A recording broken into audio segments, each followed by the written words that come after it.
अस्सलामुअलैकुम, बोल न्यूज़ में खुशामदीद। मैं हूँ महरूख शहरियार और मैं हूँ गौहर इशरत। हेडलाइंस अपनी जानिए बुलेटिन का बाकायदा आगाज करेंगे। अहम खबर, मुज़ाकरात करो या फिर मारे जाओ। अमेरिका ईरान को बातचीत के लिए धमकाने लगा है। सदर ट्रम्प ने कहा कि ईरान मुआहदा करना चाहता है मगर अपनी अवाम का डर है। तर्जुमान व्हाइट हाउस कैरोलाइन लेविट ने भी सदर की बोली बोल दी है। कहा कि ईरान के पास अस्करी सलाहियत नहीं बची। कहा कि अब भी बात ना मानी तो मजीद तबाहकुन हमले किए जाएंगे। एक बार फिर अमेरिका की जानिब से धमकी आमेज बयान सामने आया है, मुज़ाकरात करो या फिर मारे जाओ।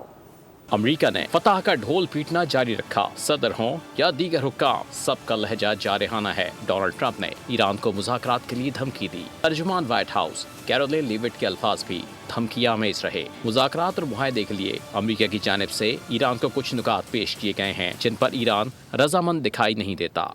ईरान का जवाब भी आ गया है। कहा जा रहा है कि आज भी जंग के मामले पर तमाम फैसला साज इदारे अजीम रहबर की रहनुमाई में एक आवाज़ हैं। ईरानी सदर मसूद पज़ेश्कियान का कहना है कि शहीद ईरानी सुप्रीम लीडर की हिदायत के मुताबिक ही अहम मामलात में फैसला मुत्तफ़िका होगा।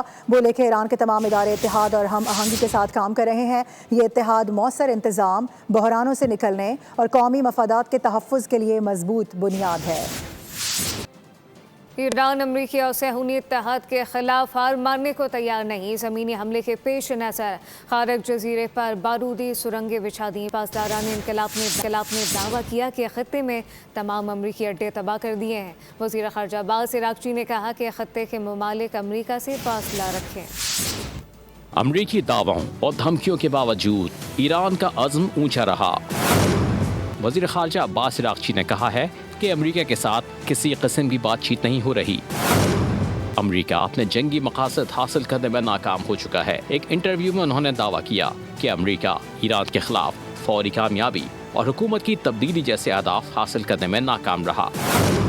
उन्होंने पड़ोसी ममालिक को पैगाम दिया कि वो अमेरिका से फासला रखें।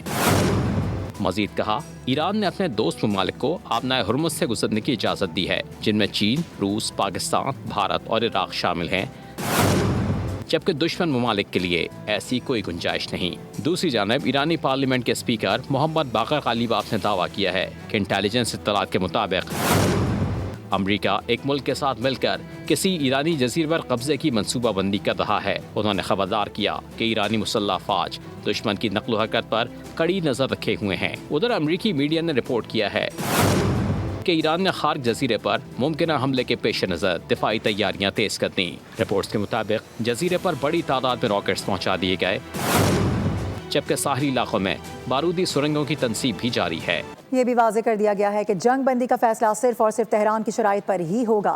ईरान ने अमरीकी तजावीज़ मुस्तरद कर दी हैं। ईरानी हुक्काम का कहना है कि ट्रंप को जंग के खात्मे का वक्त तय करने का इख्तियार भी नहीं दिया जा सकता। ईरान ने पहली शर्त हमले और ईरानी अहदेदारों की टारगेट किलिंग बंद की जाए।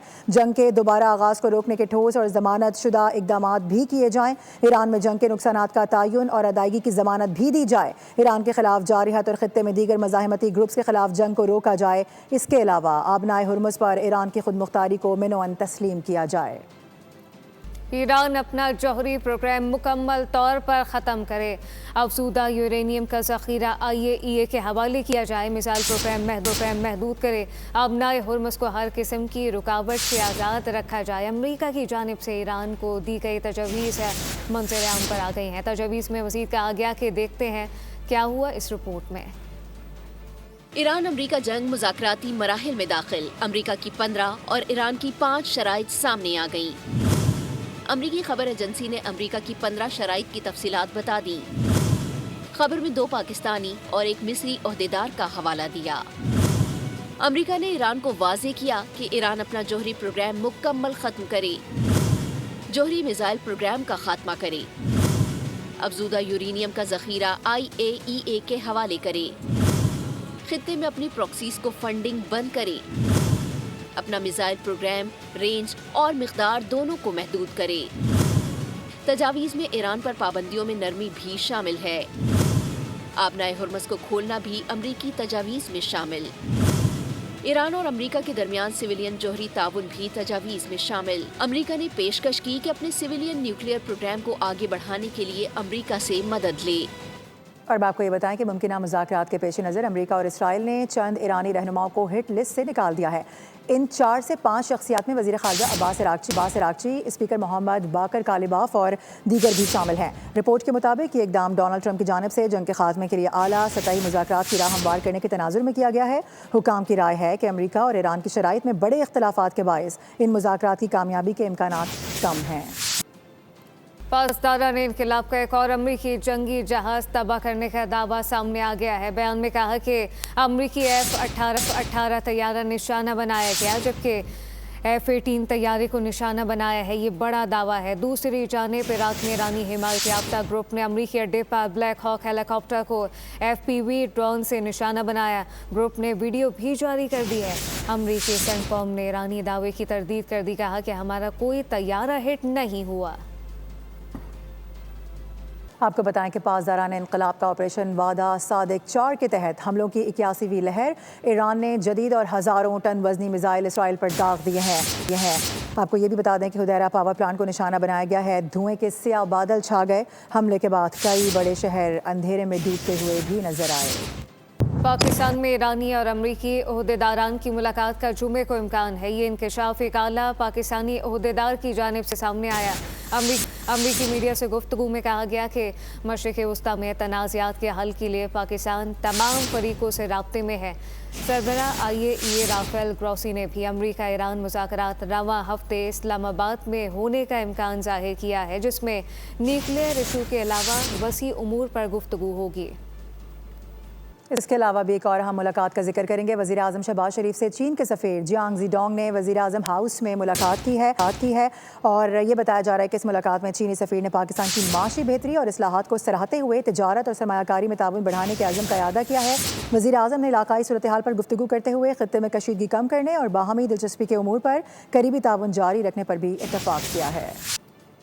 गैर कानूनी अफगान बाशिंदों की इनखला की मुहिम जारी है। पाकिस्तान से मजमूई तौर पर 21,32,000 अफगान बाशिंदे वतन वापस भिजवा दिए गए। पंजाब से 1.5 लाख से ज़ायद गैर कानूनी अफगान बाशिंदों को वापस भिजवाया गया।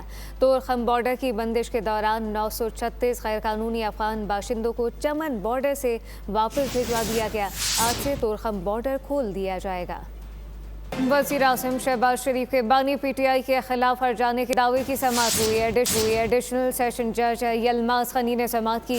बानी PTI के वकील ने सुप्रीम कोर्ट के फैसले की मुसद्दिका नकल अदालत में पेश कर दी। अदालत ने पैमरा के गवाह को तलब कर रखा था। बानी PTI के वकील मोहम्मद हुसैन अदालत में पेश हुए। अदालत ने केस की समाअत 14 अप्रैल तक के लिए मुलतवी कर दी है। वज़ीर आज़म शहबाज शरीफ ने बानी PTI के खिलाफ 7 अरब रुपये हर्जाने का दावा दायर कर रखा था। और अभी जानिए, कराची के छोटे ताजिरों ने हुकूमत की जानिब से मुमकिना लॉकडाउन की मुकम्मल हिमायत कर दी है।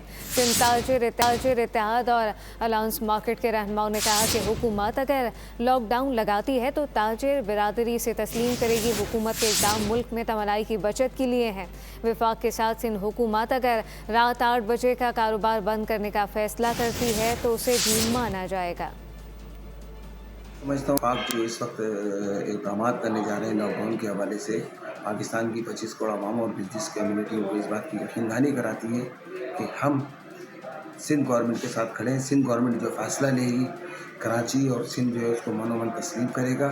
ये जो लॉकडाउन के स्मार्ट लॉकडाउन के हवाले से हुकूमती इक़दाम हो रहे हैं, इसमें जो है वो ऑल सदर alliance of market and mall association smart lockdown की हिमायत का भरपूर ऐलान करती है। मार्केटें 8:30 बजे बंद होने के ऊपर जो है वो हमने अभी हंगामी इजलास अपना किया है और उसमें यही फ़ैसला किया कि सदर की जितनी भी मार्केटें हैं इंशाल्लाह वो अगर हुकूमत 8:30 बजे या 9:30 बजे का कोई फ़ैसला करती है तो हुकूमत की भरपूर हिमायत का ऐलान किया जाएगा उसके अंदर। और ताजिर बिरादरी जो है वो इस मौजूदा हालात जो जंगी हालात हैं उसमें जो है वो अपनी गवर्नमेंट के साथ खड़ी है। आपको बताएं कि पाकिस्तान स्टॉक एक्सचेंज में मनफी रुझान देखा गया है। ट्रेडिंग के दौरान 2520 पॉइंट्स की मंदी रिकॉर्ड की गई है। इस तरह से 100 इंडेक्स 1,56,000 की सतह से भी नीचे आ गया है। इंडेक्स 1,55,792 पॉइंट्स पर ट्रेड कर रहा है। शहर कैद के मुख्तलिफ मकामात पर बादल एक बार फिर बरस पड़े। सदर एम जिना रोड, II चंडीगढ़ रोड समेत PIDC में रिमझिम, जबकि मेट्रोविल साइट एरिया बल्दियात समेत अतराफ के इलाकों में तेज़ हवा के साथ हल्की बारिश हुई। शहर का दर्जा हरारत जो है वो इस वक्त गिर चुका है, लेकिन मौसम काफ़ी ज़्यादा खुशगवार है। सदर एमेजिना रोड, आई चंडीगढ़ रोड, PIDC में रिमझिम बारिश बरसाने वाला सिस्टम आइंदा दिनों में जारी रहेगा। कराची समेत मुतादिद शहरों में वक्फे वक्फे से बारिश की पेशगोई है। और इस सब के बाद शहर कायद मसाइल की आमाजगाह बन चुका है। जगह जगह कचरे के ढेर हैं, तबाह हाल सीवरेज का निज़ाम है, तबाह हाल इंफ्रास्ट्रक्चर है, सड़कें टूटी फूटी हैं और ये लगता है कि अब कराची वालों का मुकद्दर बन चुका है। हमारे नुमाइंदे वहाँ पर मौजूद हैं लाइन्स एरिया पर, उनसे बात करेंगे। बताइएगा इस हवाले से खुर्रम गुलजार, लाइन्स एरिया की जो सूरत हाल है वो क्या आप देख रहे हैं? शहर कराची मसाइल का गढ़ बन गया है। गली कूचे चौराहे सड़कें टूट फूट का शिकार हैं। गली के कोना हो या मेन शारा हो, जगह जगह कचरे के ढेर दिखाई देते हैं। शहर के मुतादिद नाले, छोटे छोटे नाले ऐसे भी हैं जहां कचरा भर जाने के बाइस सीवरेज का पानी सड़कों पर मौजूद है और इंतज़ामिया की कानों पे जू तक नहीं रेंग रही है। इस वक्त मैं लाइन्स एरिया में मौजूद हूँ और आप ये देख सकते हैं कि कचरे का जो यहाँ ढेर है, अंबार लगा हुआ है। ये कचरा कुंडी नहीं है, ये एक सड़क है जो कि तकरीबन 2 माह कबल ही तामीर की गई थी। यहाँ के मुकामी हमारे साथ मौजूद हैं, इनसे बात करते हैं। तो क्या सूरत हाल है? इंतहाई बदबूदार माहौल है यहाँ पर। 2 महीने पहले लाइन डाली गई है रमज़ान से पहले, तो सारा गटर का ढकने ही नहीं है, सारा मलबा अंदर जा रहा है, कचरा अंदर जा रहा है। तो फिर मसला खुद लोग भी अपने लोग भी ख़राब है ना, आगे उसी पे कचरा फेंकते हैं, हम लोग भी ख़राब है। मसला ये तो मसला हल कैसे होगा? इसी इलाके की एक और जगह पर हम आपको लेके चलते हैं, वहाँ की क्या सूरत हाल है वो भी दिखाते हैं। अब हम पहुँच चुके हैं जैकब लाइन में और आप देख सकते हैं कि गलाजत और कचरे के ढेर यहाँ लगा हुआ है। सीवरेज का पानी यहाँ मौजूद है। गली मोहल्लों से गुजरना इंतहाई मुश्किल है। साथ ही मस्जिद भी वाकई बड़े साहब मौजूद है, बात करते हैं। गंदगी तो 12 महीने की है और इस कचरा कुंडी पे तो कारोबार होता है। पठान बिठाल देते हैं, वो महीने बांधते हैं, दुनिया भर का जहान का कचरा ला के यहाँ डालते हैं। कोई सुनाई नहीं है, कोई देखने वाला नहीं है। लावारसों की तरह छोड़ा हुआ ये पूरा इलाका, ये काम ही नहीं करते, सिर्फ टेम्परेरी करा दिखाने के लिए मशीनें आती हैं और काम कोई नहीं होता इधर। मुस्तकिल बुनियादों पे इस काम के लिए कोई सुनवाई नहीं हो रही है। मज़ीद आगे की जानिब चलते हैं। अब मैं पहुंच चुका हूं जट लाइन के उस मुकाम पर जो कि सदर और जट लाइन से होती हुई ये सड़क शारा फैसल से मिलती है।